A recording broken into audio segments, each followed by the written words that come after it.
Rolf Schiebenes. Sag mir mal, wie alt? Oh, gerade 60 geworden. Super, bestes Alter.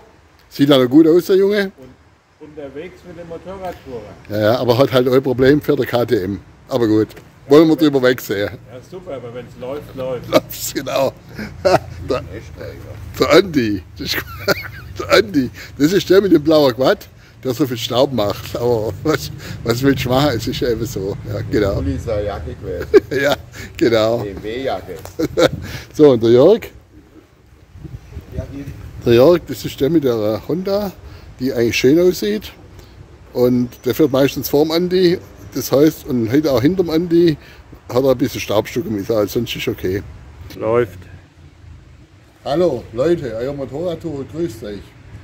Herzlich willkommen zu einem neuen Video von eurem Motorradtourer. Das Jahr 2023 sollte ein besonderes Jahr für unsere Motorradtouren geben. Hatten wir doch vereinbart, in diesem Jahr eine kombinierte Tour auf Straße und Schotter zu fahren. Wir haben uns dann am Sonntagabend in Sorse-Dulx, das ist der italienische Teil der Westalpen, getroffen. Der Jörg und der Rolf, die sind bereits am Freitag in der Nähe von Frankfurt abgefahren und waren dann 2 Tage unterwegs. Und der Andi und ich, wir haben am Sonntag früh den Pickup geladen mit dem Quad hinten drauf auf der Ladefläche und meiner Moto Guzzi im Anhänger und sind dann zum Zielort gefahren, wo dann eine tolle Woche mit verschiedenen Lokalitäten und verschiedenen Touren auf uns warten sollte. Also geplant war auf jeden Fall die Assieta Kammstraße, der Col de Fauniera, das Fort Chaperon, Sommelier, Vareita Mayra Kammstraße, Mayra Stura Kammstraße, alles ganz besondere Strecken. Außerdem wartete auf uns der Col d'Isoire, der Col Agnel für die Überfahrt nach Cuneo sowie für die Rückfahrt in die Schweiz der Col Iseran und der Mosenie. Wirklich ganz tolle Strecken, die wir bei bestem Wetter fahren durften. Aber schaut selbst, jetzt geht's los. So, jetzt stehen wir hier in Sorse-Leux und wir starten jetzt. Jetzt mal gucken, mit der Navigation bin ich echt gespannt, wie das mal hier funktioniert.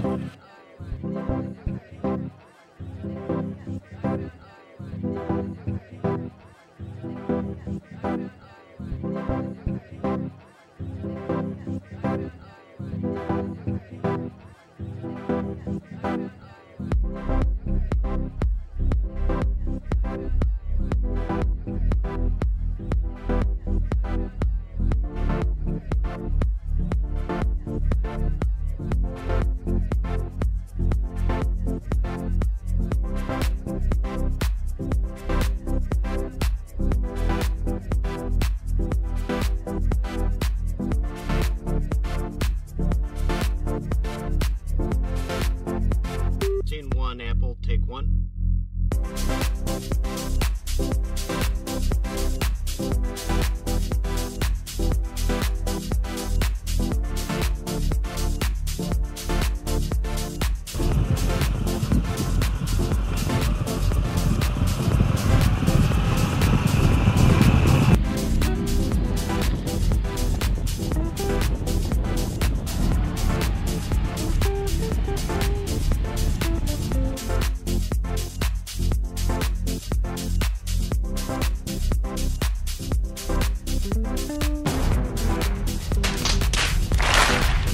Jetzt haben wir den Zugang zur Strada dell'Assieta erreicht. Das war also von Sorse-Dulx eine relativ kurze Auffahrt über zig Höhenmeter und jetzt kann der Schotterspaß beginnen. Also jetzt sind wir mal gespannt, was uns da alles so erwartet. Das geht ja jetzt über 3-4 Pässe drüber und die gesamte Assieta hat eine Länge von ca. 33 Kilometer.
Everybody get on the dance floor. Feel the beat. Everybody get on the dance floor. Feel the beat. Everybody get on the dance floor. Feel the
Halten wir da vorne irgendwo, oder?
Schaut euch das mal an.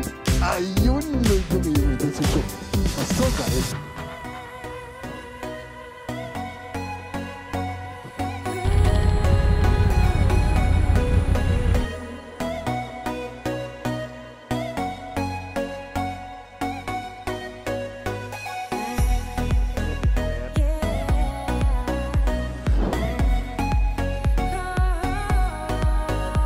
Raus aus der Karre.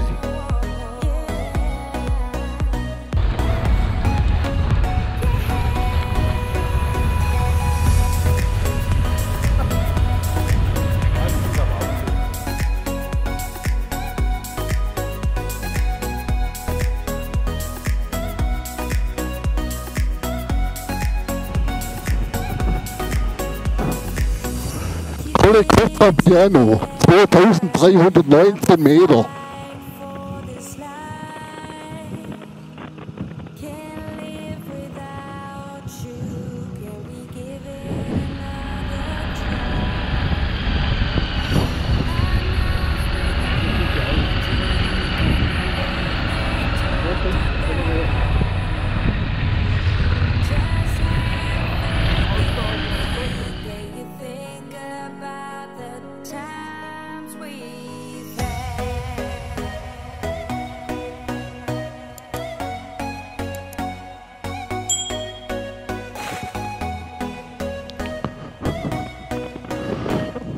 So.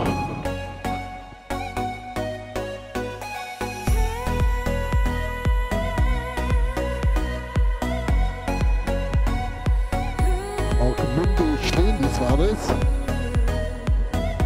Junge, jetzt hast du mich aber rausgezogen, echt du. Ich muss wieder ein bisschen Abstand halten. Ach Gott, dann kann ich morgen nicht so viel frühstücken. Hey.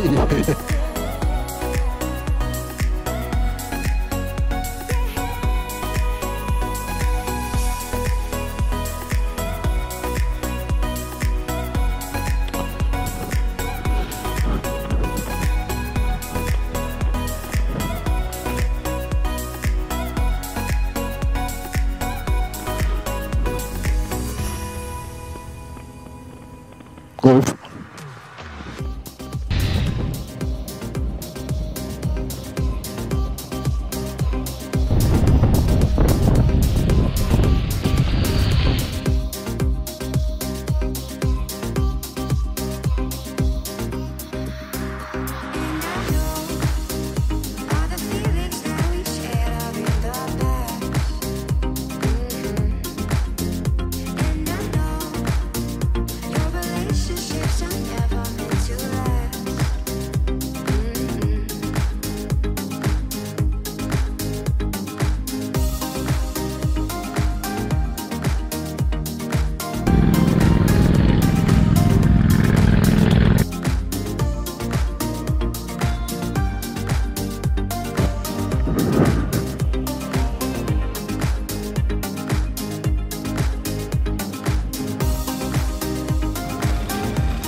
Faszinierend.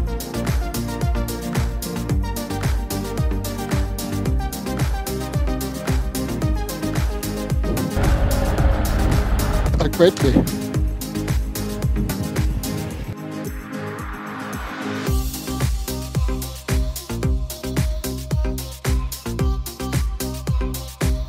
Ja.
Das war jetzt also die tolle Fahrt über die Asieda-Kammstraße.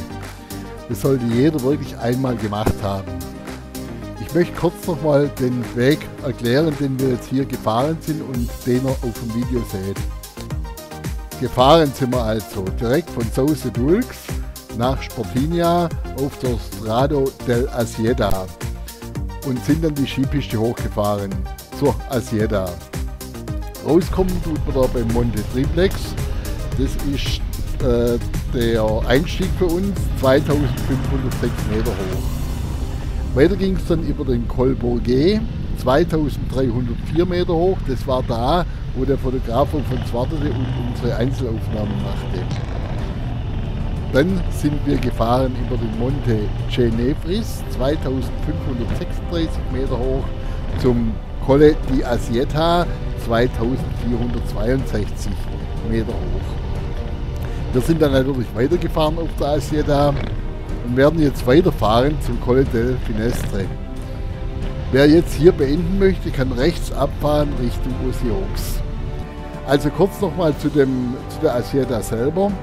Also das ist wirklich relativ einfach zu fahren. Es sind ein paar Stücke drin, die etwas komplizierter sind, aber das ist schon eigentlich für viele von den Enduro-Fahrern wirklich machbar, auch mit schwereren Enduros.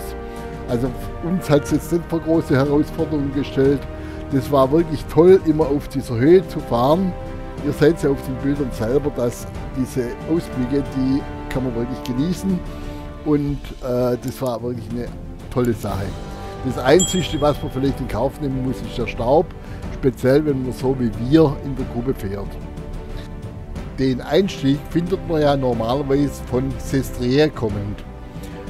Wir sind jetzt von Sauce Dulx hochgefahren. Das war auch für mich etwas schwierig in der Planung, weil ich nirgends was fand, ob es denn da tatsächlich hochgeht. Aber diese Auffahrt stellte uns jetzt nicht vor große Herausforderungen. Die Asieda ist wirklich verwöhnt mit grandiosen Ausblicken. Wichtig noch für alle, die da fahren wollen, sie ist gesperrt jeden Mittwoch und jeden Samstag und ich kann euch sagen, das wird wirklich auch kontrolliert.